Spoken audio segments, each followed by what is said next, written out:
Okay, so it means that AI cannot feel, feelings currently how any person or a dog or any animal currently was their feelings. They can just convert it simply. Like if they are saying this sentence in sad, in angry or a happy mood, they just convert it not with feeling. So you are right, but I just like it's. Hmm.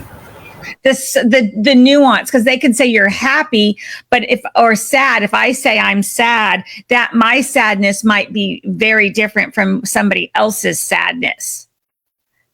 It's important. Okay, so you have 10 and number of dogs and you can understand. If you see that mostly people, they just really love to adopt and keep the good breed dogs in their home. But they say, no stray dogs, ew, they are dirty, they are not good, and these all of things. So what do you think? I guess like they have also their own precious breed and they have their own values. So why people do too much difference on like in their breed, like as we see that human beings also do in human beings, that their color is like their color is like this. So why they also do in between dogs?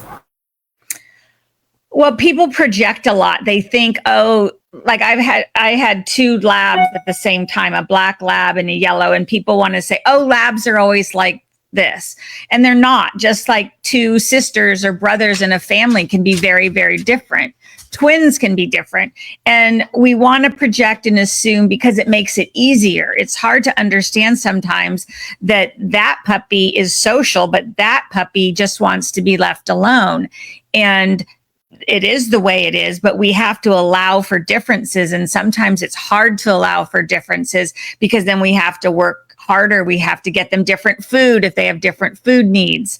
And so it's easier in the mind sometimes to just think, oh, they're all the same. Whereas we know nothing, people, living beings are not all the same. There are similarities, but there are very differences that can affect how the person or animal is living and feeling. Yeah, you're right that every dog or say animal they are living, they have their feelings, but people they just set their mind. So I want to know that what exactly happens in a private chat section with a dog, and how do you prepare for it? So in a private chat session, I prepare for it by clearing everything out. I've done it so much that I'm very good at being fully present and just blocking everything out so that I know that when I meet a dog, hello dog, what's your name? I'm fully present. I work with a doctor who studies my brain, and I go into a deep sleep state of mind, even though I'm wide awake. And so I just receive the information. I start with what are your favorite things so that people know. So like your mama cat, for instance, like I can tell right away. Is it okay if I use your cat as an example? Yeah, you can take example of my cat. Okay, so for instance, your mama cat loves that you leave her alone and let her do her thing with her kitten. But she also likes when you interact, but you have an understanding with her. And this is one of her favorite things is, when she wants to be left alone and when she wants to engage with you. Right. And she loves that you respect her boundaries, what she wants. And she loves, I guess you call her, you let her know when you're serving her food. I think someone makes a noise. And do you know what that noise is when you call her? And so I hear it and then I describe it to you so that you can use the information so it's helpful. So for instance, your cat is saying, I like it when you leave me alone and when you come to me. I like that you call me when there's food, because she gets very busy doing her own cat thoughts. So that means because I'm telling you she really likes that, there's no way I would have known that. We just met today, right? So when I tell you something, there's no way I would know. You then can say, oh gosh, Liz was right. She was accurate. I'm going to keep doing my animal's favorite things, because why wouldn't we if we love someone and care about them? So I always start with favorite things, because that helps people know that I'm talking to their animal, I'm receiving information. Then the favorite things is the gift. It's the first part of, this is what you, the pet's person, can do to make the life and the relationship even better. I'm going to start doing their favorite things more often, or make sure we do them. So then I'll say to people, do you feel like I'm talking to your pet based on the favorite things? And they all say yes. So then I will say, okay, let's find out what's going on. Do you want to ask a question, or do you want me to just ask your cat? They always say, ask the animal. So I'll say, okay, what's going on? How are you feeling? What's happening? And they'll usually tell me something right away. Oh, and before the session starts, I have the people write down their questions so they can refer to them. So I'll tell them what the cat is saying, and then the people will say, that was my question. It's as if the animals know what the questions are. And sometimes it's, we just moved, I don't know my way around, or we just had house guests and I didn't get enough, it was crazy in the house, or I don't feel well, my food has changed. They give me something very specific, which again, the people say, that was my question, or it's related to my question. And then I will expand on that, and then I will do a body scan. Usually there's a little something that needs attention. Sometimes it's like, oh, you need to go to the vet, because I can't diagnose or treat, but I can describe and say, ooh, your dog feels like it's very sore on the left hip in the back. Or, oh, your dog is having trouble digesting a certain food. It feels like you've changed foods. Yes. So I give them more information that they can explore to take care for their dog. And so we do that. And then do they want to ask more questions? Sometimes they do, or they want me to tell them more. And then I will end with, what does your dog or cat want you to know about anything? And the animal, sometimes it's related to what we've talked about, and sometimes it's totally different. Like, I want to go for more car rides. I want to go to the house in the woods. And that's what a session's like. Okay, so I guess your job work is so interesting and amazing. And I guess that you are so happy person in the world, because you are doing work what you really love to do. Many people, when they're doing any work or job, so some days they get tired. Oh my God, what's happening? I don't want to do it more. Oh my God, other more clients are here. Oh, I can't talk there. But you seem very happy, because this is your love and you do it. So when you're talking about cat, I got one thing. First, let me tell you about my cat. My cat is so serious. She's so aggressive, and she really loves me. But she cannot bear that any another cat come in our house and I just give any food and love them. She doesn't like it if I do these other things. So she just left the home. They don't come in the home. They don't eat properly.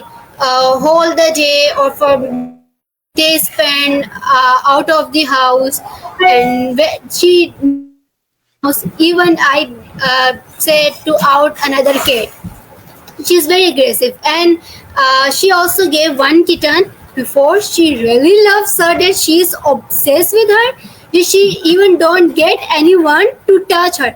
And when she gave birth, so my siblings they say, oh my god, Kate gives birth, such a cute kitten, and they make so noise, and she gets so hyper, and she attack on me, and she get like a maid that why they're making so noise.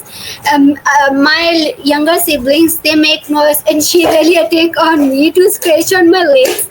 So she's so aggressive. In beginning days, she was so she was so obsessed with her kitten. She every time she is just cleaning her with like tongue, like doing this, and Right. don't get her out of her.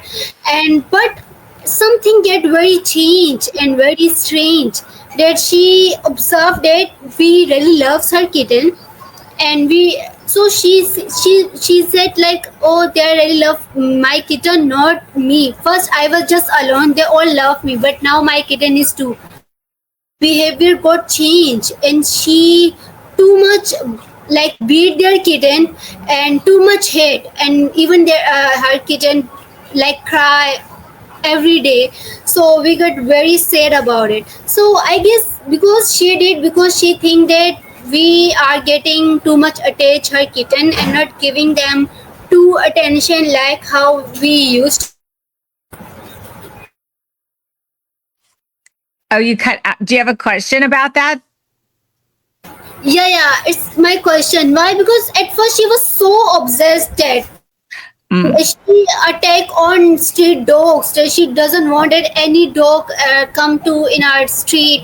Don't anyone touch her kitten. But after that, she changed and she beat her kitten by herself.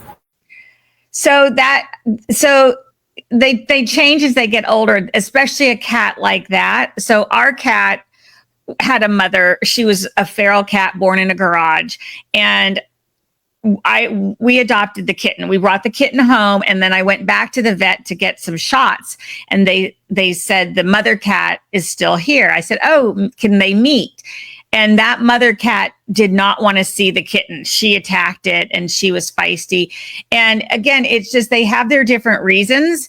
And your cat likes to be left alone, remember, right? That's what I said is like her thing. And so she's just changed, which like a puppy can change from being, a cute puppy when it's a baby, and then it turns into a big 100-pound dog. It's different. And cats can do the same thing, even though they look alike. Their bodies are changing, their hormones. And so now that kitten is getting bigger, right? And so it's no longer her baby kitten. And so some of that is just normal. Because the essence of who the mama cat is not a cat that wants to engage with, motherhood is one thing, but when the cat grows up and is now another bigger kitten, it becomes a cat, they change. And that's what she's done.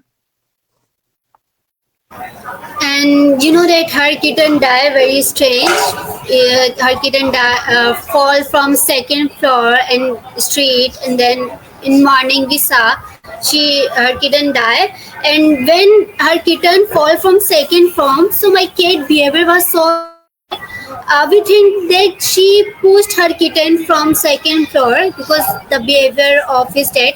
We in mid of night we heard some noise, but we didn't consider so much seriously. And then my cat come in to me, and they just feel like doing very strange behavior.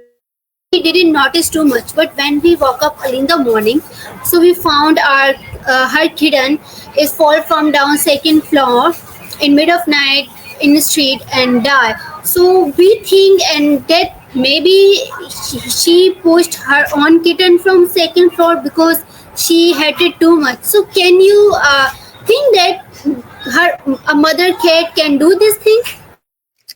I've never heard of such a thing, but I mean, I feel from her that it wasn't intentional. I mean, they can be outside and get into a fight and things happen. It's not always what we think it is. The reasons that we give, there's often something different. And it feels like, I don't think she understood. I don't get the sense that she's saying, I understood the difference. She likes her space. So something happened, but it doesn't feel like she was trying to say, I'm going to do this to cause you to die. Because my family said it because she hated too much her kitten. Maybe she did, but I have observed one thing, that my cat is aggressive, but she cannot hurt someone. She cannot kill someone. I have observed this thing. I guess like she has done this thing with many another cats. Like when we bring any cats, so we get them to far from our house, bring them to from our roof to another places. So I think that she tried to get her children kitten to get from our house, and when our kitten jump and just fall down, and she just get like what happened, and then she just keep like this type of thing happen because I have observed my cat never ever hurt someone. Yeah. So there are, and that's exactly what I'm talking about, where people think they know. And what I get from the animals is that there's a shift. You know, I mean, I need to be careful when people say they know, when people are making assumptions on it versus they have a feeling or they have an understanding what the animal is sharing are two different things. They don't know. My feeling that I'm getting from the cat is that she wants space from other animals, but she's not trying. And I don't know that she is even understands the sense that I'm going to do this to cause you to die so that I'm the only animal. I think that what you're getting at, it feels more, and that's how I also do it, is when it feels right. It feels aligned that she was doing, what happened was what you were talking about. It's that feeling, and that's important. I guess she is like serious about it. No, any other animal can get attached from us. So I guess that's why. As I said, due date now, I have one kitten. I just adopt it. So I just live in my room. Don't come to in our room because she doesn't wear this thing that any other cat sit on bed. So she just get aggressive. It's my place, how you can give someone. So I guess like some animals they really love to do, like human being, they are very friendly, they want to live with another like another with same like their. If we take the example of cats, they Oh,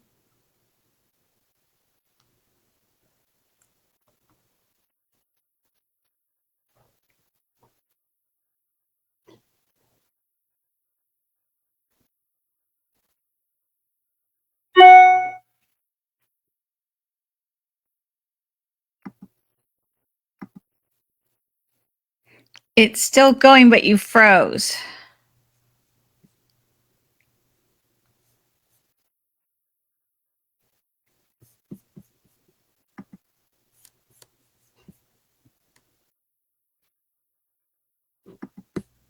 I don't know if you're coming back.